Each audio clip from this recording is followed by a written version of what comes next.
This ball joint can be the bane of your existence when you're working on an older Honda.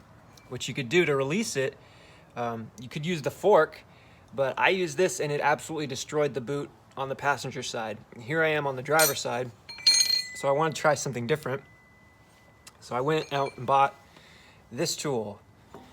It is OEM Tools number 26072. I bought it at AutoZone. This is not a sponsored video. And when you buy this tool, it won't look like this. I actually had to grind a bunch of material out of here so I could get it on all the way. You can see right here, right there, and there. It will not be a 90-degree angle like this. It'll be a 45 right here, like that. So I grinded that off. And come down here. And I guess you're supposed to use like some kind of lubricant to make this go on easier. So I used some WD-40. Slip it on in here.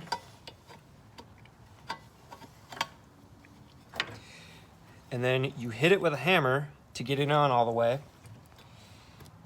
And what that'll do is it gets this bolt in line. It's not perfectly aligned because I didn't hit it with a hammer. It'll get this bolt in line with this one, and you can tighten this. Sorry.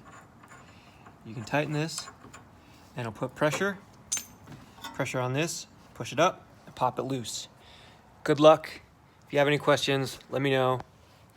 But also, if you grind this material off, I guess it could obviously ruin the integrity of the tool. So if it breaks, it's not my fault. Sorry, dude. Like, it worked for me.